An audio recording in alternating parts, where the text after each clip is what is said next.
We are in rehearsals at the moment. OMG, my back, my legs, my thighs, my neck, like everything is just like, woo!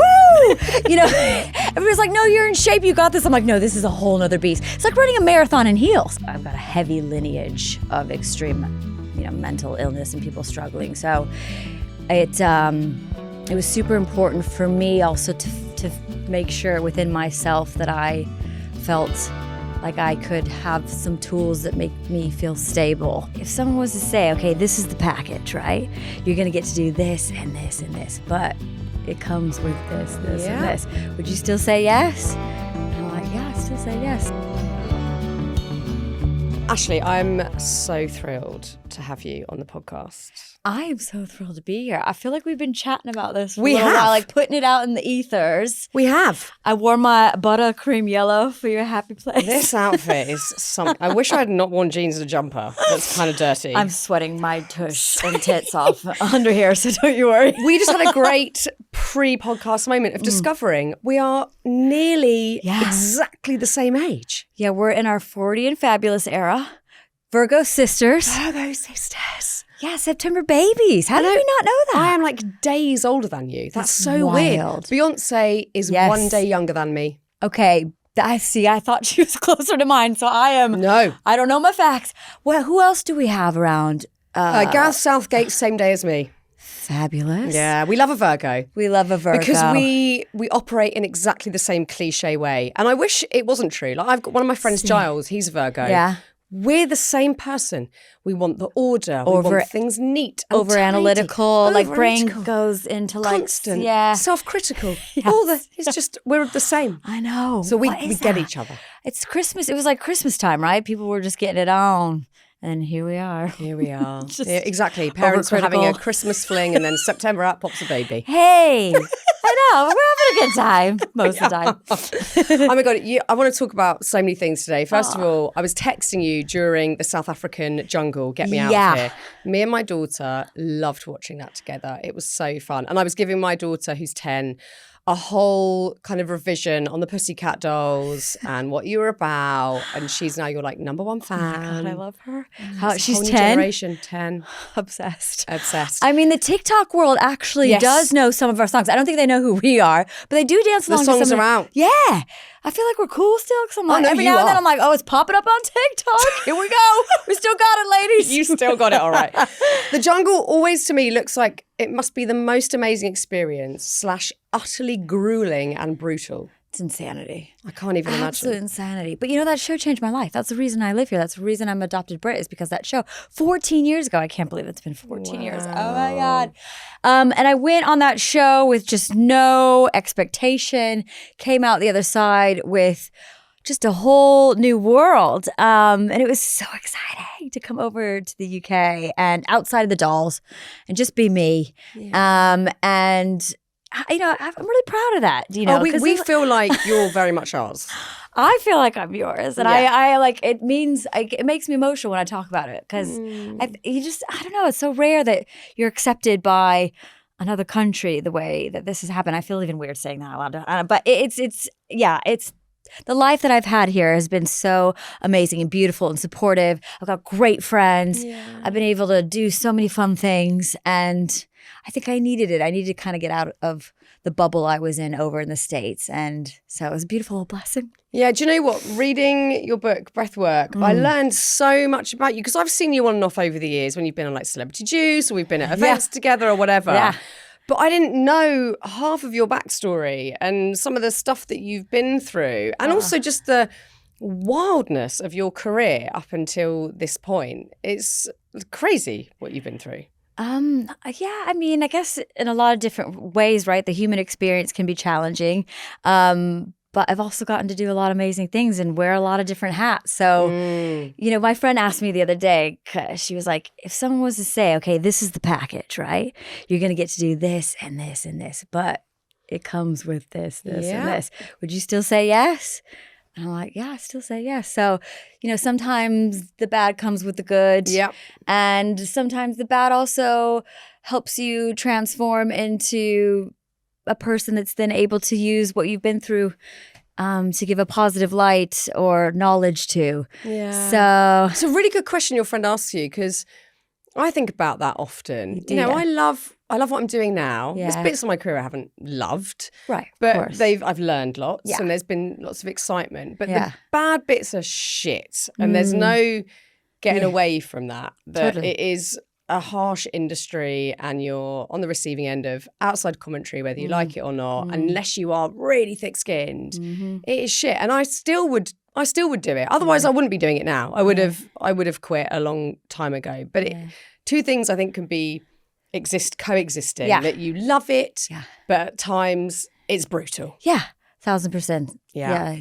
I mean, Two truths can be true. yeah. I mean, you're revisiting a big bit of your career by going back to the Pussycat Dolls. I am so here for this What am I doing? reinvented era of the Pussycat Dolls. Well, even like you said, like when you sent me a picture of you with the girls, and I was like, how do they even know my songs? Because like, you know, you and me, we would have been at the same age, doing the same kind of things, listening to the same kind of music. And it's just wild to think we're going to be able to have that nostalgic moment with everybody, but also reintroduce it to like younger generations. I'm like, they are going to love it. We're all going to love it. It's You're exciting. going out gigging all around Europe. So exciting. We are in rehearsals at the moment. OMG, my back, my legs, my thighs, my neck, like everything is just like, woo! You know, everybody's like, no, you're in shape. You got this. I'm like, no, this is a whole nother beast. It's like running a marathon in heels. I can't imagine. I watched the videos on Instagram, and I'm desperately trying to do the dance routine alongside you, like unsuccessfully. But they are amazing routine, amazing choreography. Did a lot of like titties in out in the world, Yeah. and the lower back's like, ooh, we feeling it now. But you know what? Also, it's, I don't know. We're like, screw it. Like, you never know when we're gonna be able to do this again. So You got to do it. we got to just do it. We got to say yes and just go for it. I also love the video of you retrying on some of the outfits from back in the day. The hot pants that are like How tiny little knickknacks. the hell did I say yes to that? This not like, you know, you look at like Addison Rae, right, who just rocks it now, and she, you know, because the naughty sort of fashion is coming back. Yeah, those Y2K. low rise Y2K is happening, but I didn't even like it back then, and I'm like, why did I just say yes to that? I could have just been like, put a little extra fabric at the top. I'm not wearing that style anymore, that's for sure. I didn't look cute then. I don't look cute now. And that I was like, things were popping out of like all different spaces. So I was like, great. but it was fun to reminisce. My mom Yeah. was there. She has the box of like, you know, all the. She's kept it all. She's kept it all. So we brought it out. We dusted it off. We That's so put a little fun. fashion show. You say in this book that you quite literally came out of the womb dancing. Yeah. Which is just a beautiful thing to feel you've got that like in your bones. Like that's the thing. That's just like that natural thing that you do, that your body needs to do. It's how you express yourself. Yeah. Yet you say, when talking about this in the book, then one day you couldn't dance because dance became wrapped up in toxic experiences and behaviours as well as traumas. Yeah. And that must have been heartbreaking. Yeah, it was. It was absolutely heartbreaking. I couldn't even actually watch dancing because I would just be bursting into tears. I came out of the womb dancing because my dad also was a drummer percussionist. And so I grew up around music being played all the time. And it was just all of a sudden I started wiggling. They're like, let's put her in some dance classes. And I left it like, oh, it was my best friend. It was my meditation. It was my escape. It was my expression, like you said. And, you know, for my whole life, all I really wanted to do was get out there and perform. And so when it became my job, I was like, well, this is epic. Yeah. But then it kind of got wrapped up in this bubble of a major pop group that was, you know, a global success. It's sort of, I got a bit like out on the other side, and I was like, well, who am I actually outside of this, right? I felt just very lost, very disconnected to the one thing that actually made me feel like it was like the essence of life to me. I just didn't really recognize myself. And it was a really, really tough time because I always leaned on that just to make me feel better. And it seemed like that wasn't present anymore. So I went on a journey. Yeah. I went on an adventure. I guess there's always a moment where if your passion turns into your job, it slightly loses that magic because you don't get to dictate necessarily how and when and for how long you do that thing. It's just like you will do this every day whether you like it or not. So you're going to lose that magic. But this seems like more like it was. Yeah. Well, also I had trained my whole life, so doing Pussycat Doll routines is fun, and it is a beautiful form of dance, but all the sort of technical stuff that I'd worked on for so long, it had gone away. And I sort of walked in and I was like, okay, well, all I want to do is go in a dance studio. I don't know why I feel weird saying this, but like I felt my ego was kicking in, and I'd be judged because I'm walking into a dance space with other dancers that might maybe know that I was a part of this group. I'm like, oh, she doesn't look as good as she used to, you know what I mean, or something. And it made me sad. I felt just very, disconnected to my soul, really, because that's my soul and dance. Was just, they were intertwined. So yeah, it was a tough time, but now I'm able to sort of, I can hear my friend Lucas McFarlane. He's a choreographer. He's brilliant. He's done loads of films that you would know, and choreographed my Strictly piece that I dedicated to my dad. And he's always like, you're so hard on yourself. I'm like, yeah, but when you just can hit something a certain way and then all of a sudden it's not there. But being in these rehearsals at the moment is quite nice, because even though it's tough, we're having to push through it. Yeah. And then when you do that, you actually get on the other side of it. I'm like, oh, that actually feels a bit easier. Oh, my back's limbering up a bit. My thighs, my quads are able to support me when I'm in a squat for a few minutes during this routine. Yeah. So, it's the humbling notion of getting older. I mean, we're in our 40s, we're in our prime, but like I used to run constantly and love it. Yeah. I cannot run for more than 2K now without my knee. Literally feels like it's falling apart. So I don't, and it's kind of humbling. Or like I would go out jogging and then a sort of 20-year-old would sprint past me and I'm like, I used to be that. That's what I used to be like. It's so frustrating, right? Oh my God. I'm like trying to be okay with it, yet it frustrates the hell out of me. But I know. Well, you're still, you're looking amazing in these videos. It's insane. But how is it stepping back into that space? If I don't know how you felt, leaving the band initially and having that hiatus, but it sounds like it wasn't all fun and games. And also I know from being in and around the music industry in that era, it was not a nice place to be always, especially for women. I think it was a really brutal industry to be in as a woman in that era. Is that your experience? Yeah, absolutely. I mean, the Noughties were wild, right? Sometimes stuff comes up on my algorithm of people asking women on red carpets, what their weight is. We had paparazzi at that time that used to like throw stuff under our skirts to get shots because the whole Britney thing had happened and then that was sort of like a trendy thing, was to get women's. I mean, Perez Hilton used to draw dicks on our face, and like circle where cellulite was, and like it was just a wild time. Like you look back, you're like, how was that okay? It wasn't okay. But yeah, it was definitely tough, because really all you want to do is go out there and just entertain and do what you love and wear some fun wild outfits and have a good time. But there was a lot of extra stuff coming on. The music industry was the industry in general, the entertainment industry was just at what point did you think, oh God, my dream job is not the dream, I'm not enjoying this? Well, being on stage always outweighed everything for me, because it's just like everything just disappeared for that hour and a half that we're out there. Like you could be going through something at home, you could twisted your ankle, I don't know, and it's like something sort of like it just disappears and you become really present with the audience.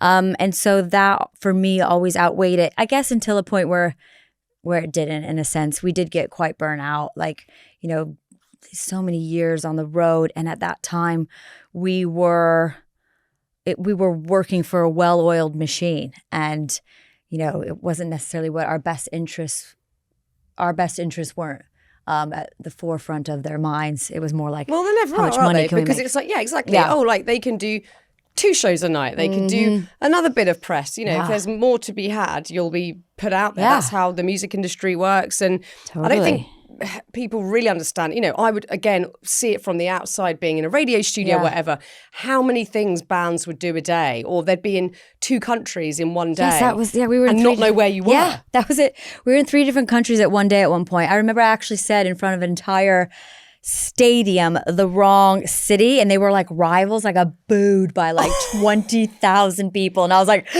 what's happening? Because you just, again, like you said, you don't know where you're at. it got to the point where just, our bodies started shutting down. I mean, you were hospitalized for burnout. I was, yeah. I was sick several times actually, but again, I grew up in a dancing sort of sport-like mentality where it was like, go, go, go. The show goes on no matter what. I show up, I get the job done. I mean, now that I've grown up a bit, I'm able to sort of balance that out a bit more and look at that from a different perspective. But at the time I was like, oh, I'm just supposed to do this, like get it done no matter what. And then my body just at a point was like, yeah, we're done, finitos. And they thought I was having a brain aneurysm, which is just insane. But because the symptoms were what for you at the time? Yeah, so I was actually in London and I was really sick and I was vomiting and my head was like just ringing with pain. And I kept thinking, well, it's going to go away. It's going to go away. And actually, a little TMI, but like every time I puked, my brain would start to like calm down a bit. So I kept thinking, oh, I'll be okay. I'll be able to get on the flight because we had a show the next day. And I ended up being taken to the hospital. And I remember them asking me like, okay, well, you need to stay here overnight. I was like, well, no, give me whatever you need to give me. I need to get on the plane to get to the show. And they're like, you need to just chill out. Anyways, I went to go have a brain scan because they thought maybe I was having a brain aneurysm. And then I got viral arthritis, which didn't even know was a thing, on the way walking to get the MRI. So I couldn't bend my knee. So I didn't have a choice. Like literally my body was like... Your body was screaming. Yeah, like we're done. And that's so interesting you say that because when I got out of the dolls, I had like eczema and shingles and this acupuncturist was like, if you don't scream, your body will scream for you. Like it has to find a way to get it out. Yep. And but I think that's interesting to look at and reflect on because I think I would have just kept going. We all would have, though. That was the thing. Course. We all just were like... And also there was a slight paranoia, I think, for everybody, bands or the position I had where you think, well, if I don't do it, I'm out. Someone else will do this job. And it all felt too fragile to say, can I stop for a minute and just like feel well? Because like clearly your body was freaking out at the time, but you still feel like, no, I've got to get on that flight and do that show. Well, yeah, and there was definitely a feeling of, you're replaceable. So that also like hung over our heads in a sense. So you don't want to lose your job. Nope. You also want to do well and show up and be good. So yeah, there was a mixture of things going on. It was an interesting time back then as well. So how are you, for yourself, I'm not talking about the whole band, but how are you going to do that differently so it works for you this time? Oh gosh, we are, we're grown. Like it's so amazing to sit down with these women. And I know them. I've known them for so long, right? But like I'm listening to them and I'm like, oh my God, like Kim's had 3 kids since we started this. I've gone through so many different journeys in my life. I've lost a lot of loved ones. I've gone and done, different shows or whatever that have helped me grow. And Nick's just been, I think her Broadway show really shifted her. I mean, doing that relentless schedule and that character. And we've just come together and we're like, I don't know. It just feels different. There's more communication. It's nice. I mean, we have to give every single lady, though, that's built this legacy because, I mean, Robin Anton started Pussycat Dolls with Christina Applegate in her garage. Mad. Like decades ago. Mad. And, every single woman that's been a part of this has built the legacy. So I feel really grateful to be a part of it and really grateful for the opportunity to get together with these chicas and try and really just enjoy it. This is it. It's like we've all sat down and we've hashed out some stuff, rupture and repair is the thing. And we've sat down now and it's been like, should we just go out there and like kick some ass, have a good time and just whip our hair around and hopefully inspire women and all humans out there to just, I don't know, just to celebrate a bit more and hopefully bring a bit of joy to this crazy ass world that we'd be living in. I think this is something to do with being in your 40s. Feels like there's some lovely alchemy that allows you to do the stuff that you've always loved doing. Yeah. but with just an extra layer of, I mean, maybe it's something to do with self-compassion, like we like ourselves more. Yeah. I think there's less fucks given. I will say that in less certain fucks. ways. I mean, still like have the inner saboteur that we got to work on from time to time. Oh, God, I hate that guy. The little one that comes out with the whip. And I'm like, okay, slow down. Yeah. But yeah, that's it. It's like, I feel more connected to my body now than I did in my 20s. So to be able to put these outfits on now, I'm like, okay. Yes. Let's go. I'm feeling myself. Yeah.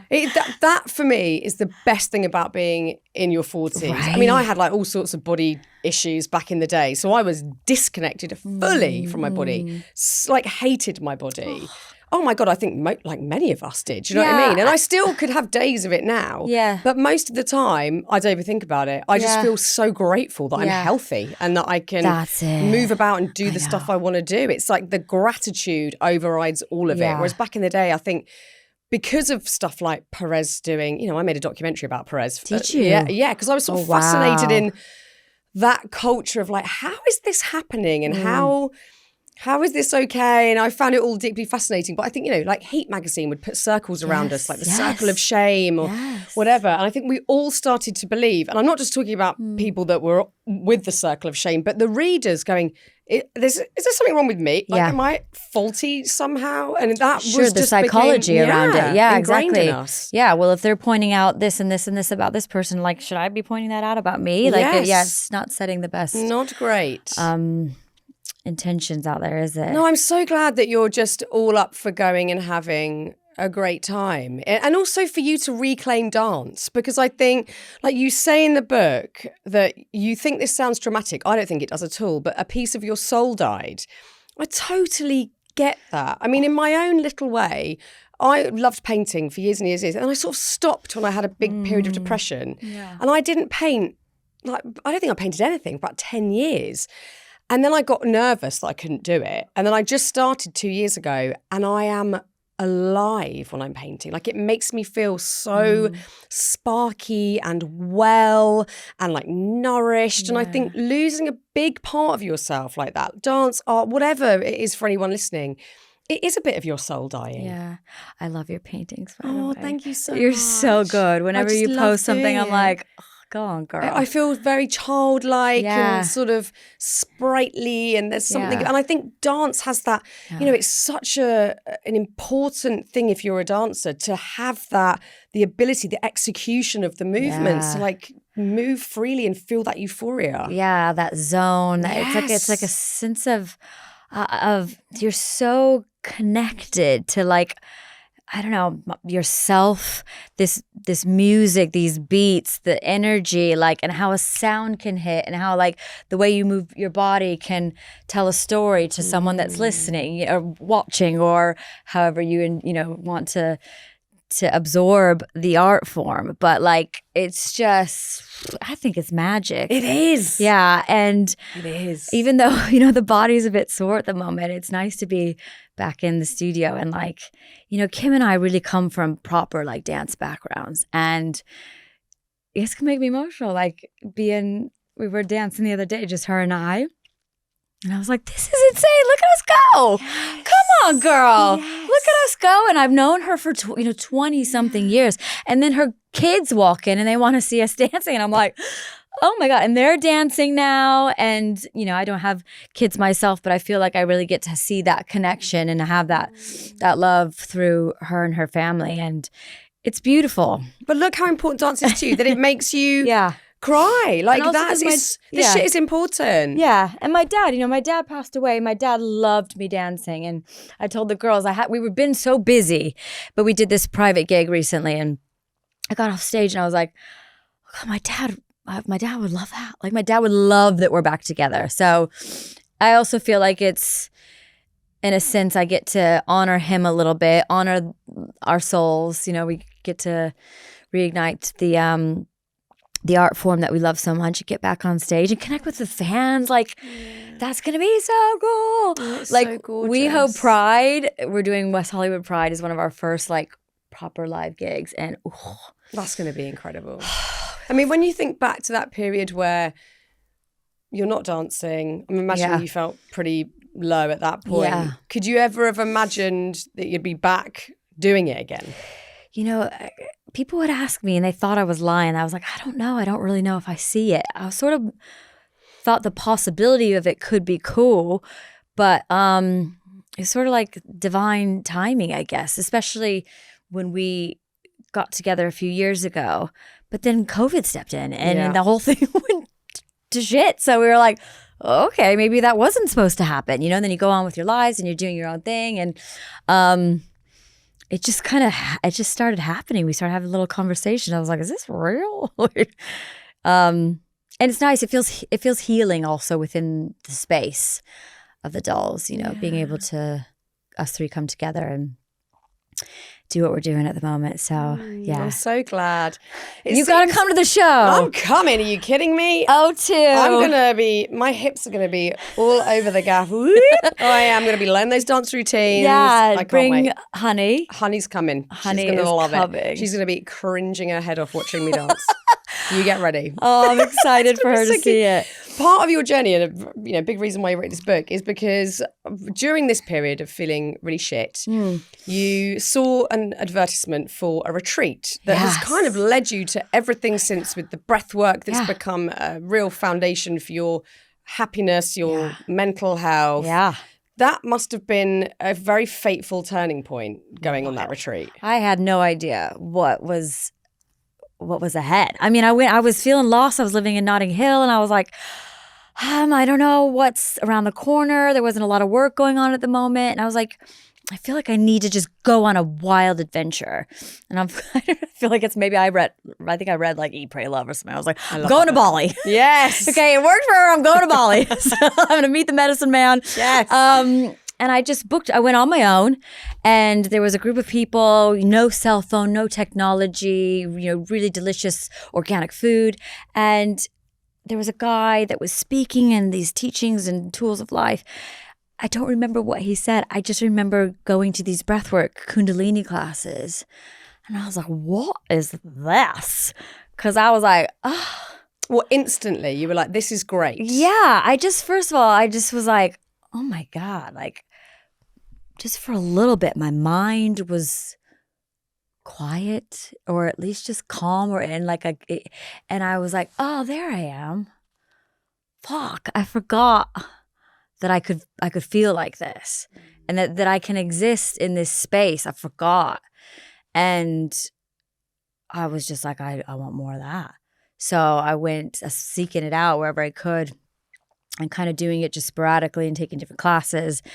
And then I went actually to a doctor, did some blood work because there's a lot of mental illness in my family.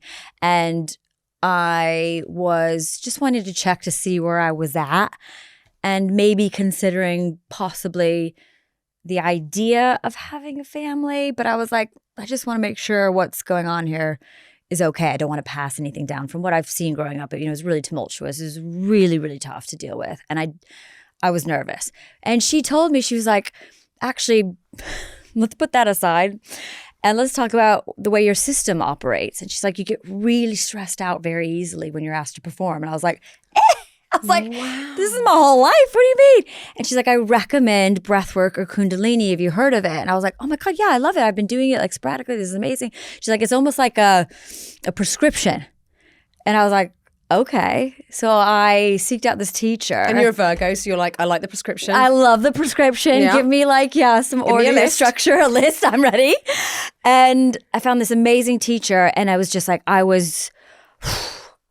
have been off in different parts of the world doing it for hours at a time during the day. I've done a 200-hour course where I was up at 4 o'clock in the morning, do an hour and a half before I go to work, do breakfast radio. Whoa. And just because I was like, the way I feel after I do these practices and these techniques is a sense of peace, a sense of joy. You know, I do feel like we have habitual patterns on the way that we think and cycles that we go through within our mind. And when I do these practices, I have a way of thinking that is more joyous, more possibility, more joy. And the more I am in that state, then like my reality is starting to shift. My foundation for stress is becoming stronger. And my friends around me were starting to reflect back to me. They're like, we're really seeing a shift in here. I'm like, That's so great.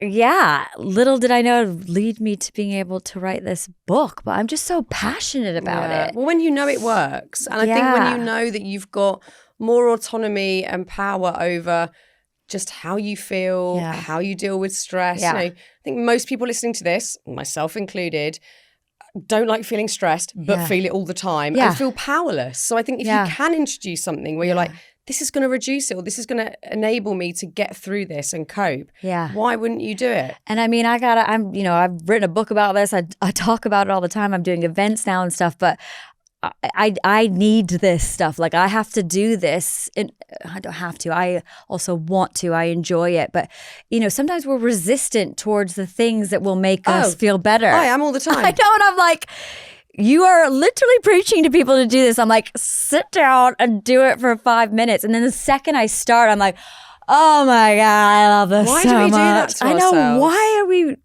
make it? Do it all the time. It's like, no, I'd rather just be stressed and not take 5 minutes. Yeah, no, I'm going to do like 8 more jobs, even though I'm exhausted, because that's what I do. I know, and then complain about it. And then moan to everybody. Oh, that's very much my cycle, without a doubt. But I think to find the things that make you feel well are so important. And like you say in the book, and you've just touched on, you know that you've got the poor mental health in your family, in your lineage, and there's so much research suggesting that we can pass that on, whether it's because you're seeing it, you're around it as a kid, or if it's neurologically and biologically. Yeah.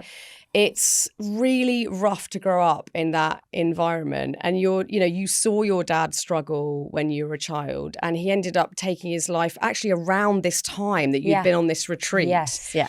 So you had so much to deal with post Pussycat Dolls, you're not dancing, and then out of the blue, you lose your dad. I mean, that must have been just the most overwhelming time. It was, I mean, it's, you can't put it into words really, right? It was awful. My dad dealt, like you said, with a lot. So I anticipated that something like this could have happened at some point throughout my life.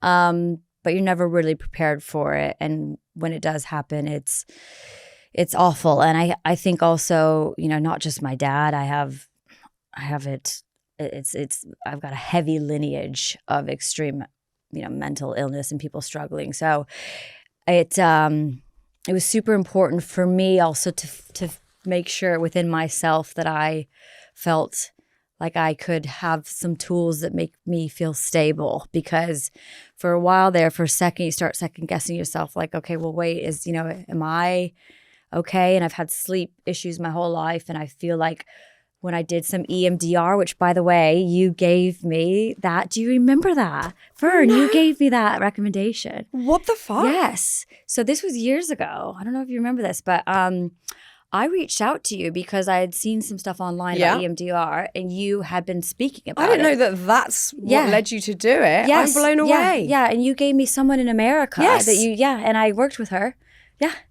Yeah. And through her, I found out that the sleep deprivation stuff was because I was concerned that I would go insane if I wasn't getting enough sleep. And by doing all of this, how brilliant it is. Like, I can't.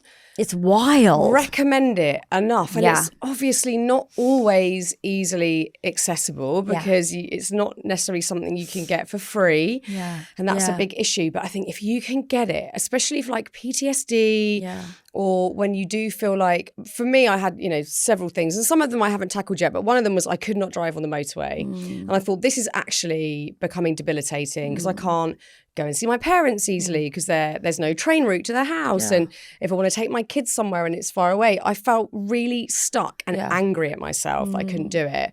And also live TV in terms of presenting, I still haven't done. And I don't have any desire to at this point. I think when my life is less hectic, I think, maybe I would want to work on that. But at the moment, not a priority. But driving was a big one. Yeah. And I did about 6 months with this practitioner that I'd been tipped off about. And at first I was like, I felt kind of re-traumatized at times, and I really didn't want to go back to certain things that I'd experienced. And then something clicked. And I had this one session where I sort of started laughing, and I was like, what's this about? trauma stored in the body. It's in the fucking body. It's in your bones. Fascia is stored in there. Yes. And that's what's wild. When it starts happening, you cry, you laugh, you like, it's just a release. Yeah. And when I do some of these breathwork exercises, like I feel like that I get this sensation. I know when it's happening now, and I get quite almost excited because I feel like my body's releasing and letting go. And now I actually look forward to that because I feel like then there's going to be a nice shift of letting go of stuff that we're holding on to on an unconscious level, right? Yeah. Oh my God. I don't think we're conscious of like half of it. Yeah. Like probably 90% of it. Right. We're just so used to, I feel like this, Yeah. I react in this way, I panic in these situations, and we kind of see it set in stone. So I think if you can experience a shift like that and you know that you can move through it, that is fucking amazing. Right? Fucking amazing. I'm so glad that had such an impact on you. Oh my God, tremendously. And it then, it led me to, I've always sort of been hopeful and inquisitive about different tools and stuff that we can learn along the way to help, right? Because I'm like, there's got to be other ways besides, just going out and getting shit-faced and then actually feel worse. And all of these sort of led me down this path. And then, breathwork has been such an amazing, beautiful thing that I've really connected with probably the most outside of dancing that gives me that feeling. So great. Yeah. And now, because I do a lot of movement when I do my breathwork as well. And I put on some nice little playlists. So like, I feel like you're kind of like dancing and moving at the same time, using your breath to balance the And has it helped system. with your sleep? Because I'm a shit sleeper. And I've gotten a bit better, but then I'm going through a bad patch right at the moment. And actually last night was the first night in ages that I didn't take melatonin or I have anti-anxiety medication if I need it. Yeah. And I was like, I need to prove to myself I can do one night where I don't have anything. And I was laying there getting impatient, like, oh my God, this is not good. Yeah. And what if I'm awake till like 1 or 2 and I've got a really busy day tomorrow? And then thank God I fell asleep by like 10:30. It was fine. Yeah. And I slept on off till 5:30. I was like, actually, that's a pretty good night. I can cope with that. But not being able to sleep is horrific. It makes you feel like dog shit. It's Sometimes awful. it makes you feel like you cannot cope with like the smallest things in the day. There'll be a ton of people listening to this who'll be going through it right now. Yeah. What has helped you in terms of sleep? Honestly, I've had sleep issues since I was 14. I had a really, really bad episode when I was in high school. I didn't sleep for 4 nights and I thought I was going insane. And from that moment, my brain just sort of picked up on this belief system. And I struggled so much because we were, and then I got in the dolls, we were traveling and moving around different places, hotel rooms, different time zones. I gotta go, I gotta get up and make sure I perform well and I do well. I'm not gonna have enough sleep. The stress, the cortisol levels are just, everything is out of whack. For me, I don't know if you have a routine before you go to bed. I mean, it varies. It's usually like beg my children to go to sleep and then I read until I get sleepy. Like that's my routine. Yeah. But that has made... That calms me, the reading. Yeah, that's same. And I wasn't a big reader really like growing up and stuff. But first of all, again, using breathwork to be able to regulate the nervous system is one. I just thought this stuff was really boring and I'm like, I don't want, again, resistant towards it. I don't want to do it. Like, I just want to go to bed and go to sleep. Yeah. Like, why not? But I just lay there and I was stressed. I'm like, oh my God, cortisol levels are rising, like ruminating. I do think some stuff is hormonal at times. But my relationship to it, first of all, is better than it's ever been since I was 14. I'm 44 years old. And I'm telling you, the last few years, this has just happened. Last few years, since I was 14 to just be 44 and now feel like I'm able to okay, it's routine, it's ritual for me, and understanding that, okay, tonight, if I wake up in the middle of the night and I'm fully anxious and I'm having the heartbeat and I'm like going over and over on the cycle in the head, I'm like, I just try and talk to myself. I'm like, okay, tomorrow might be a little tough because you might be tired, but it's okay. It's just going to be one night and you're able to get through this. Because back in the day, I thought it would last for who knows how long, and then I would feel like I was going to be sent off to somewhere. Same. Yeah. That would be the panic is you're never going to sleep again and therefore your life is ruined. Yeah. And actually I'm trying to talk to myself like I managed perfectly well with my 10-year-old who lately has sort of like been a bit finding going to sleep tricky. Yeah. And I go into her bedroom now before bed and I'm like, do you know what? If you were to lie there all night, just resting, it's okay. Yeah. And I say to her, because she's only 10, and I good. probably shouldn't say this, but I'm going to admit this. I go to her, just say in your head, fuck it. And she loves that I'm swearing because she finds it really funny. So she's like, go and say the thing. And I go, fuck it. And then she's giggly and then she's in a good mood. So she goes to bed kind of laughing. Yeah. And then I can see her kind of like chuckling as she's lying there. Yeah. And then when I get into bed, I'm like, no, now say it to yourself. Yeah. Like, fuck it. It's going to be okay. It's not the end of the world. Like, tomorrow you'll be a bit sleepier. It's okay. You're gonna cope. But it's the panic before of this is it. It's everything's going to be awful. Yeah. I had so many nights like that where I literally haven't slept. Or I used to get then OCD would click in and I'd have to go to the loo. And I would go to the loo, and I'm not even exaggerating. One night, I went out to a party and I got in way later than I wanted to at like 1, 2 in the morning. Yeah. And from 2 till 8 a.m., I went to the loo all night, constantly, like barely anything coming out, obviously. I'd get in bed, 5 minutes later, go for a wee, get in bed, 5 minutes later, go for a wee, all night. And I couldn't not do it. It was the worst. I can resonate with that. It's awful. The worst. I know. And you're like, no, I'm okay, actually. I can just go to sleep. There's nothing in me. There's nothing to release anymore. I had this like a sort of a weird over awareness or like heightened awareness of my bladder. Yeah.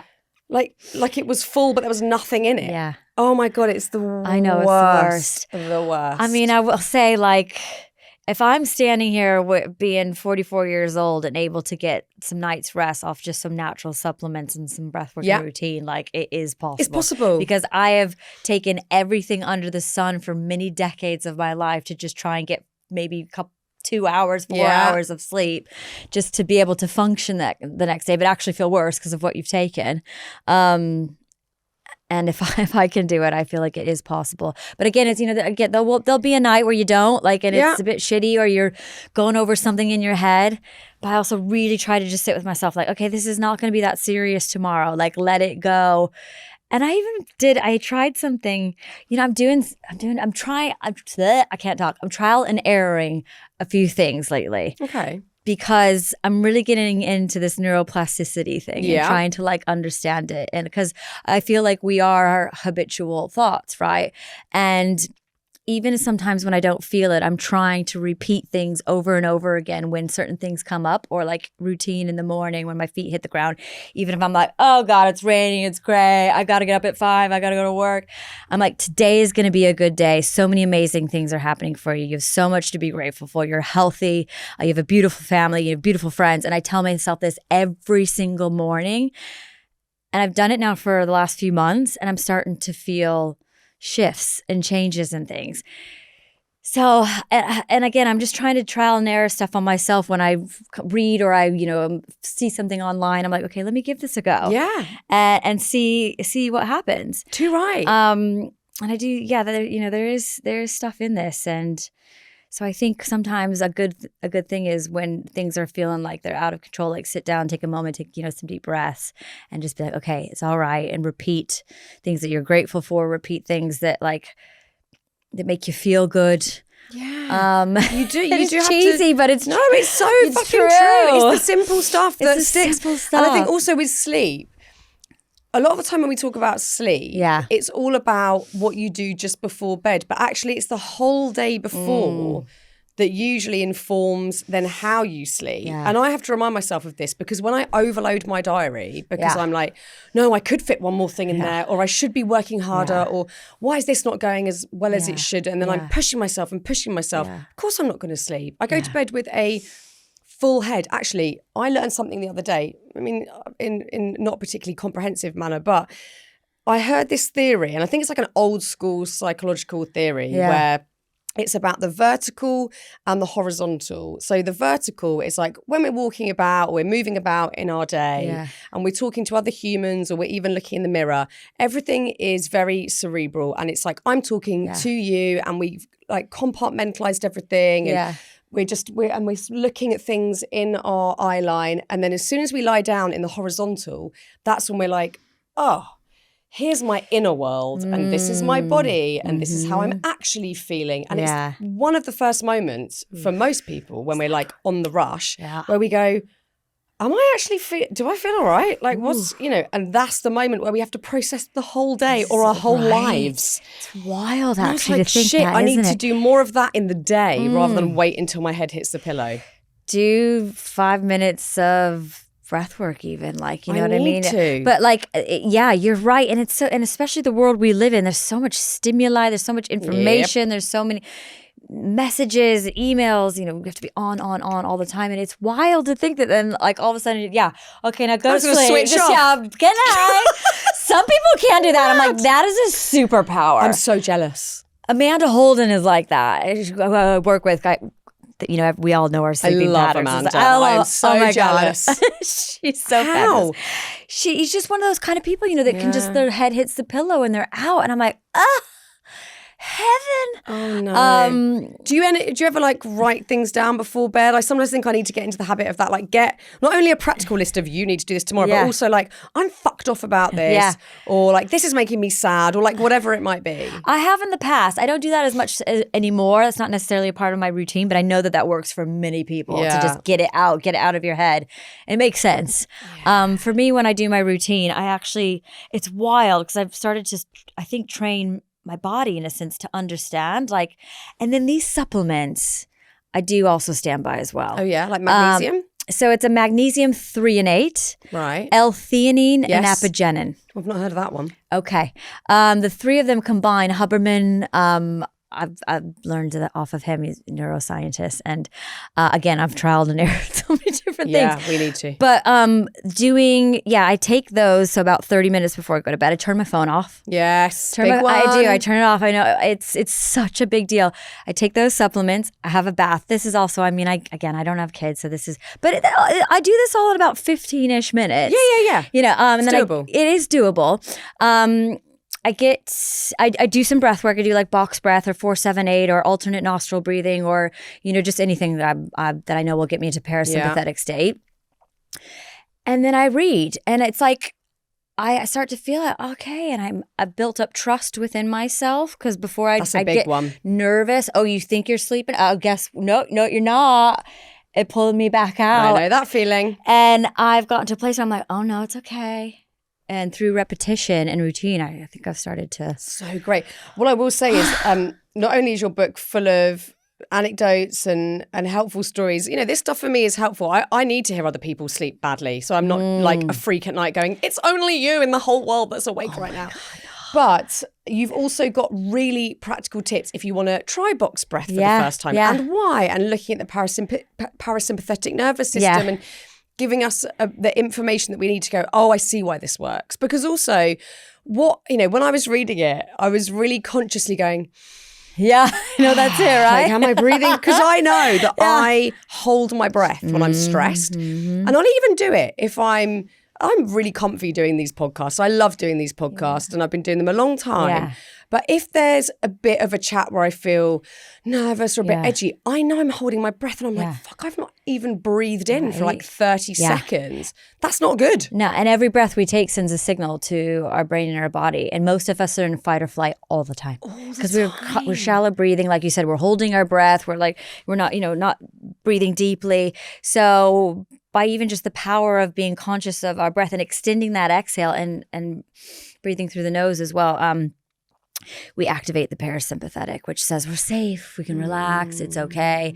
And again, repetition, the more you do it, the more your foundation for stress, because we're not going to exist in a world where we don't get triggered and stuff's not happening. No, impossible. That's not going to exist. But at least, like, I call it my bounce back. My bounce back is so much quicker these days, where some things I would have been like paralyzed with anxiety, which you wouldn't. And my boyfriend's like, people have no idea because just internally what's going on, because from the outside it looks like everyone thinks you look. I have the same way. I've done like live TV shows and I've had a panic attack the whole way through and everyone's like, I couldn't tell. Are you joking? I felt like I was leaving my body, floating off to another stratosphere. Right?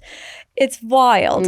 So my bounce back to feeling like not beating myself quite as much, like less whippy, and being able to talk myself and bring myself back to a more, we call in like Kundalini breathwork, a neutral state. Is quicker than it's ever been my whole life, and I really believe it's because I'm showing up and doing these practices and these stuff that help tell my nervous system, it's like, okay, it's all right, we can handle this. Yeah, and doing it regularly, like having the discipline, which is boring. No one wants to hear it. No one wants to hear that this shit is boring and that you got to do it every day, but you do. Yeah. You've got to do it all the fucking time. Yeah, and even if you don't do it all the time, which I do suggest having like a daily routine, but even if you can sit down for like 30 minutes a week, once a week. I mean, I'd love for you to do more than that because that just seems like nothing nowadays when I do like all these lovely, beautiful hours of this stuff. But even just that, where you can feel that shift in state, it's the shift when you start to be like, oh, okay, I feel a little lighter. I feel a bit more peaceful, a little more joyful. I feel like I can think more in a state of like, oh, this could be possible. What if that works out? Actually, there's a solution to that. And that's that shift that happens. And I feel like, sometimes a shift in your state's a mini miracle. Oh my God, it is. I know. And just to like let your shoulders drop, like, it's just like, I kept doing it in the book. I was like, okay, that's interesting. I'm writing a note about that. Oh, I'm not breathing again. Yeah, I know, right? I was like really focused on it when I was reading the book. It's actually comical. I know, you guys be hyper aware of it. Yeah, it's so funny. But it's a bloody brilliant book, and it's so helpful on a practical level, but also I think for you to so generously and courageously share bits of your story that I know are not comfortable to talk about or enjoyable to look back on. It's a lot for you to go into your family lineage, but also all the stuff you've been through in your career. So I think it's a very, very helpful thing to share. So thank you. Well, thank you. I appreciate that. I mean, I think I wanted to, in a sense, also to show that like I'm doing these practices because of what I've been through. And I know that what I've been through is just really a human story at the end of the day because nobody gets out unscathed, And so I hope it just inspires, obviously I'm passionate about breathwork, but like whatever makes you feel better. Exactly. Keep doing more of that. Whatever makes you feel well is wellness. Absolutely. Well, that's simple. Yeah. First of all, in this little end segment, I want to ask you, we are creating a playlist of songs that make you feel really great. Okay. You can put Pussycat Dolls in there if you want, but what are you putting on our Happy Place playlist? Oh my gosh, I feel like this is such a pressure because my brain's going in like so many different. My brain goes, I can't think of one song in the world, not one. I mean, there's like, oh my God, there's so many good ones. I feel like that's like just typical, and I'm like, I love Destiny's Child, so like Destiny's Child Survivor is always a good one. I used to use that when I'd go in my cryo chamber. So I'm like, oh my God, I did that once. It's horrible. So cold. I couldn't believe it. Yeah, they're chilly. Oh my God. What else? Okay, I'll go with Destiny's Child. Can't we put Don't You Wish Your Girlfriend Was Hot Like Me in there? Because I want that on there. Of course we can put it on there. I just felt like that was cringy. Not at all. It's one of the greatest songs of all time. Oh, you know what I'm excited for is we're getting to perform Club Song, which is our latest single for the first time coming up. I'm excited about that. So fun. I mean, yeah, it's going to be exciting. We're doing the American Music Awards and Busta Rhymes is coming out. How amazing. I'm so excited for this whole new era. It's so great. Lastly, Ashley, where is your happy place? Oh, that's good. Oh, I mean, with my mom. You're a lovely mom. I think I've been so lucky being here in the UK because I've got a really beautiful chosen family. And But my mom is I just love her to pieces and I miss her and I wish Phoenix was a bit closer. But yeah, that or a beach, I'm good. Yeah, or at the beach with your mum. Perfect. Yeah. Love.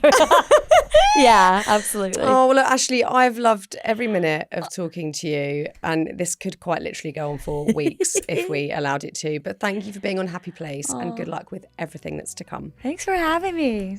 So honored to be here. So, woohoo, we did it. Oh, thank you so much, darling.